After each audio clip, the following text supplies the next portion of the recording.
আসসালামু আলাইকুম। সংবাদে আপনাদের সবাইকে স্বাগতম। প্রথমে থাকছে সংবাদ শিরোনাম। প্রথমেই জানিয়ে দিব, ইরান যুদ্ধে এবার নতুন চমক হাজির করছেন রুশ প্রেসিডেন্ট ভ্লাদিমির পুতিন। এরপরেই জানিয়ে দিব, ইরানকে পারমাণবিক বোমা মেরে উড়িয়ে দিবে যুক্তরাষ্ট্র। তারপরেই জানিয়ে দিব, এক মাসেই মধ্যপ্রাচ্যের 7 দেশে যে পরিমাণ হামলা চালিয়েছে ইরান। সর্বশেষ জানিয়ে দিব, তেহরানকে ঘায়েল করতে গিয়ে এখন উল্টো পথ হারাচ্ছে ওয়াশিংটন। দর্শক, এতক্ষণ শুনছিলেন সংবাদ শিরোনাম। এখন জানাবো বিস্তারিত জানার আগে আপনি যদি চ্যানেলে নতুন হয়ে থাকেন তাহলে আমাদের চ্যানেলটি সাবস্ক্রাইব করুন, আর কোন জায়গা থেকে দেখছেন এবং শুনছেন তা কমেন্ট করে জানান। ভিডিওটি ভালো লাগলে একটি লাইক দিন। ইরান যুদ্ধে এবার নতুন চমক হাজির করছেন রুশ প্রেসিডেন্ট ভ্লাদিমির পুতিন। আমেরিকাকে পুঁতে ফেলতে সরাসরি রণক্ষেত্রে লড়তে আসছে চেচেন যোদ্ধারা। তেহরানের পাশে দাঁড়াতে প্রস্তুত এই অভিজ্ঞ ফাইটারদের পিছনে রয়েছেন রাশিয়ার ঘনিষ্ঠ মিত্র রমজান কাদিরভ, আর কৌশলগত সমীকরণে জড়িয়ে পড়েছেন রুশ প্রেসিডেন্ট। গেরিলা যুদ্ধের দক্ষতা, কঠোর প্রশিক্ষণ আর অদম্য লড়াইয়ের অভিজ্ঞতা নিয়ে তারা নামলে পাল্টে যাবে পুরো যুদ্ধের চিত্র। বিশ্লেষকদের মতে এতে শুধু ইরানের শক্তিই বাড়বে না, বরং পেন্টাগনের জন্য তৈরি হবে এক নতুন এবং আরও জটিল যুদ্ধফ্রন্ট। ইরানের প্রতি সংহতি জানিয়ে যুদ্ধে যোগ দেওয়ার প্রস্তুতি নিয়েছে চেচেন যোদ্ধাদের মর্টাল ইউনিট, এমনটাই জানিয়েছে ইরানি গণমাধ্যম প্রেস টিভি।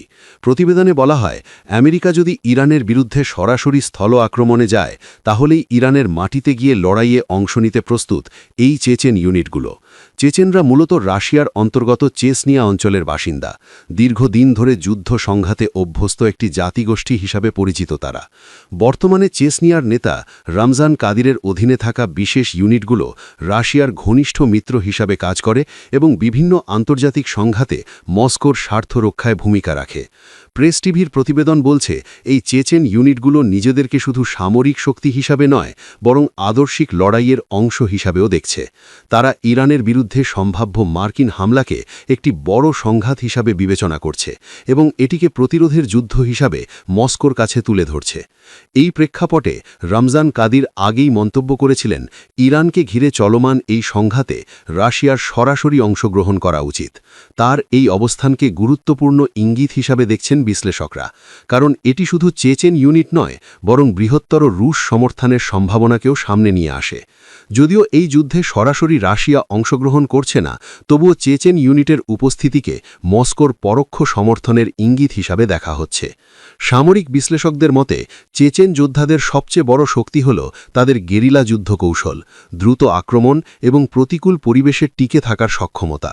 শহরে যুদ্ধ, পাহাড়ি এলাকা এবং অসম লড়াইয়ে তারা অত্যন্ত দক্ষ।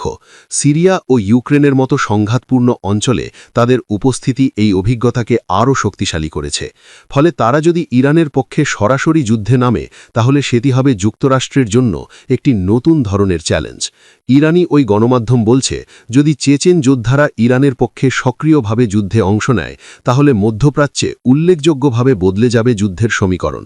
যুক্তরাষ্ট্রকে তখন শুধু ইরানের সামরিক শক্তিই নয়, বরং অতিরিক্ত প্রশিক্ষিত ও অভিজ্ঞ বাহিনীর মুখোমুখি হতে হবে। এতে করে মার্কিন বাহিনীর উপর চাপ বাড়বে, বিশেষ করে স্থলযুদ্ধের ক্ষেত্রে ঝুঁকি বহুগুণ বৃদ্ধি পাবে। ইরানকে পারমাণবিক বোমা মেরে উড়িয়ে দেবে যুক্তরাষ্ট্র। মধ্যপ্রাচ্যের আকাশে কি সত্যিই ঘনাচ্ছে পারমাণবিক যুদ্ধের কালো মেঘ? সত্যিই কি যুক্তরাষ্ট্র ইরানের ওপর নিউক্লিয়ার হামলার পথে হাঁটছে? এমনি ভয়ঙ্কর আশঙ্কা ছড়িয়ে পড়েছে এক চাঞ্চল্যকর পদত্যাগের ঘটনায়। জাতিসংঘের সঙ্গে সম্পৃক্ত এক উচ্চপদস্থ কূটনীতিক মোহাম্মদ সাফা হঠাৎই দায়িত্ব ছেড়ে দিয়েছেন, আর পদত্যাগের ঘোষণায় তিনি ছুড়ে দিয়েছেন বিস্ফোরক অভিযোগ। ইরানের বিরুদ্ধে সম্ভাব্য পারমাণবিক হামলার প্রস্তুতি চলছে।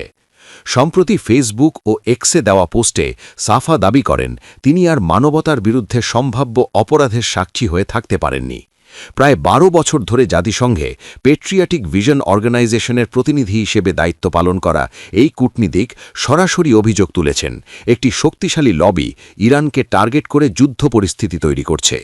তার দাবি, ইরানের পারমাণবিক সক্ষমতা নিয়ে পরিকল্পিতভাবে ছড়ানো হচ্ছে ভ্রান্ত তথ্য। বিশ্ব মাইন্ড ও অ্যালগোরিদম ব্যবহার করে তৈরি করা হচ্ছে ভয়ের পরিবেশ। সবচেয়ে ভয়ঙ্কর দাবি, ইরানে পারমাণবিক অস্ত্র ব্যবহারের পর কি হবে সেই পরিস্থিতির প্রস্তুতিও নাকি নেওয়া হচ্ছে। তেহরান, যেখানে প্রায় 1 কোটি মানুষের বাস, সেই শহরকে সামনে রেখে সাফার সতর্কবার্তা। মানুষ এখনও বুঝতে পারছে না কত বড় বিপর্যয় সামনে আসছে। নিগের পদত্যাগকে তিনি বলেছেন এক ধরনের হুইসেল ব্লোয়িং, অর্থাৎ ইচ্ছাকৃত তথ্য ফাঁস, যাতে বিশ্ব আগে থেকেই সতর্ক হতে পারে। তার ভাষায়, নিউক্লিয়ার উইন্টার ঠেকাতে এটা আমার শেষ চেষ্টা। তবে প্রশ্ন থেকেই যায়, এটা কি সত্যিই ভেতরের গোপন তথ্য, নাকি বড় কোনো ভূ রাজনৈতিক প্রোপাগান্ডার অংশ? বিশেষজ্ঞরা বলছেন, এমন গুরুতর অভিযোগের পক্ষে এখনও কোনো স্বাধীন প্রমাণ পাওয়া যায়নি। কিন্তু মধ্যপ্রাচ্যে চলমান উত্তেজনার মাঝে এই পদত্যাগ নতুন করে আতঙ্ক ছড়িয়েছে। তাহলে কি সত্যি ইরানের দিকে ধেয়ে আসছে পারমাণবিক বিপর্যয়, নাকি এটি কেবল ভয় তৈরি করার আরেকটি কৌশল? বিশ্ব এখন তাকিয়ে পরবর্তী পদক্ষেপের দিকে। 1 মাস ধরে ইরান ও ইসরায়েল যুক্তরাষ্ট্র চলমান সংঘাতের উত্তাল পরিস্থিতিতে মধ্যপ্রাচ্যে অসংখ্য হামলা চালিয়েছে ইরান।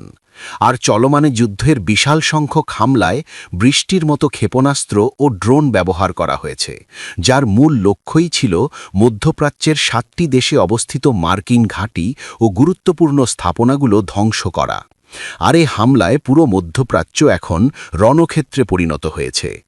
আমিরাত থেকে জর্ডান, সর্বত্রই এখন যুদ্ধের দামামা বাজছে। সম্প্রতি তুরস্কের রাষ্ট্রীয় বার্তা সংস্থা আনাদোলু এজেন্সির এক প্রতিবেদনে বলা হয়েছে, গত 28 ফেব্রুয়ারি থেকে এখনও পর্যন্ত মধ্যপ্রাচ্যের 7টি দেশে মোট 5471 বার ক্ষেপণাস্ত্র ও ড্রোন হামলা চালিয়েছে ইরান। এই 7টি দেশ হল সৌদি আরব, সংযুক্ত আরব আমিরাত, কুয়েট, কাতার, ওমান, বাহরাইন ও জর্ডান। মূলত এসব হামলার লক্ষ্য ছিল ওই দেশগুলোতে থাকা যুক্তরাষ্ট্রের সামরিক ঘাঁটি। তবে বেশ কয়েকবার সরকারি অবকাঠামো ও জ্বালানি স্থাপনাও আঘাতের শিকার হয়েছে। মধ্যপ্রাচ্যে চলমানে হামলায় সবচেয়ে বেশি ক্ষতিগ্রস্ত হয়েছে সংযুক্ত আরব আমিরাত। দেশটিতে 414টি ব্যালিস্টিক ক্ষেপণাস্ত্র, 15টি ক্রুজ ক্ষেপণাস্ত্র এবং 1914টি ড্রোন নিক্ষেপ করা হয়েছে। এর পরেই রয়েছে কুয়েত, যেখানে 309টি ক্ষেপণাস্ত্র ও 616টি ড্রোন হামলার তথ্য পাওয়া গেছে। তালিকায় তৃতীয় স্থানে রয়েছে কাতার, যেখানে 206টি ক্ষেপণাস্ত্র ও 93টি ড্রোন হামলা হয়েছে। এছাড়া বাহরাইনে আঘাত এনেছে 174টি ক্ষেপণাস্ত্র ও 391টি ড্রোন।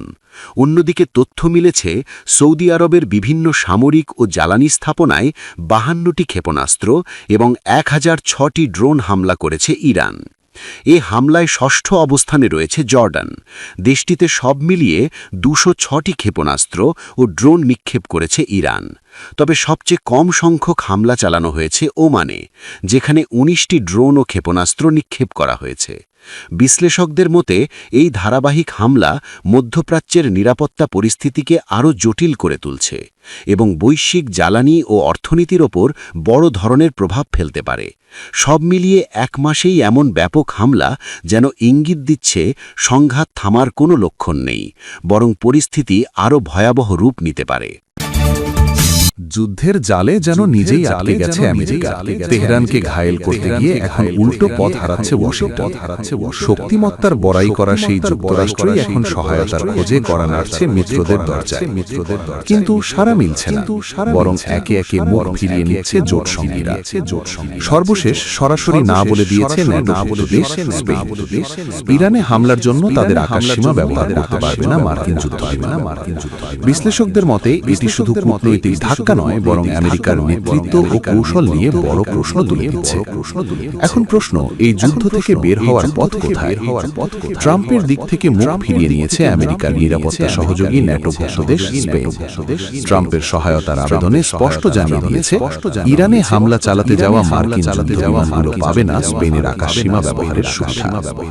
ঘোষণাটির ফলে এখন থেকে যুক্তরাজ্য সহ ইউরোপের অন্যান্য দেশগুলো থেকে মধ্যপ্রাচ্যের লক্ষ্যবস্তুতে হামলা চালাতে হলে যুদ্ধবিমান বিমানগুলোকে স্পেনের আকাশসীমা এড়িয়ে ঘুরে যেতে হবে অনেকটা নিষেধাজ্ঞার খবরটি প্রথমে স্পেনের দৈনিক পত্রিকা এল পাইস এবং পরবর্তীতে গেল সোমবার স্প্যানিশ প্রতিরক্ষা মন্ত্রী মার্গারিটা রবলেস ফার্নান্ডেজ নিশ্চিত করেছেন। রবলেসের ভাষায় ইরানের পুরোপুরি বেআইনি এবং চরম অন্যায় করছে ট্রাম্প প্রশাসন। চলমান ইরান যুদ্ধে বরাবরই আমেরিকার অপকর্মের বিরোধিতা করে এসেছে স্পেন প্রশাসন। পরিষ্কারভাবে সকলের সামনে তুলে ধরেছে ক্রমশ দীর্ঘ হতে থাকা অন্যায় যুদ্ধে নিজেদের অবস্থান। বর্তমানে আকাশসীমা ব্যবহারের বিষয়টি নিয়ে বেশ জোরগোল হলেও অনেক আগে থেকেই চলমান ইরান যুদ্ধের সরাসরি বিরোধিতা করে এসেছেন স্পেনের প্রধানমন্ত্রী পেদ্রো সানচেজ। এর আগে চলতি মাসের শুরুতে স্পেনের পররাষ্ট্রমন্ত্রী হোসেন ম্যানুয়েল আলভারেজ জানিয়েছিলেন ইরানে হামলা চালানোর জন্য স্পেনের রোটা এবং মরণ সামরিক ঘাঁটি ব্যবহার করতে পারবে না আমেরিকা। দেশটির সম্প্রচার মাধ্যম টেলেসিনকোকে দেয়া এক সাক্ষাৎকারে আলভারেজ জানান, জাতিসংঘের সনদের বাইরে এবং আমেরিকার সঙ্গে চুক্তিতে নেই এমন কোনো কাজে স্পেনের কোনো সামরিক বিমান ঘাঁটি আমেরিকাকে ব্যবহার করতে দেয়া হবে না। স্পেনের এমন অবস্থানে রীতিমতো ক্ষুব্ধ মার্কিন প্রেসিডেন্ট ডোনাল্ড ট্রাম্প এরই মধ্যে ঘোষণা দিয়েছেন স্পেনের সঙ্গে বাণিজ্যিক কার্যক্রম বন্ধ করে দেওয়ার। তবুও ন্যায়ের পথে এখনো অনড় স্পেনের অবস্থান।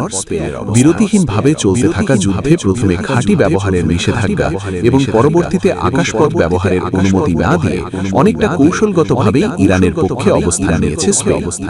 ইরানের অভ্যন্তরে যুক্তরাষ্ট্র এবং ইসরায়েলের যৌথ হামলাকে আন্তর্জাতিক আইনের বাইরে অবৈধ হামলা হিসেবে অভিহিত করেছে।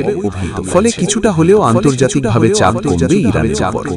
এছাড়াও ইরানকে পরোক্ষ সুবিধা দিতে কঠিন ও দীর্ঘ করে তুলেছে মার্কিন যুদ্ধবিমানের পথ।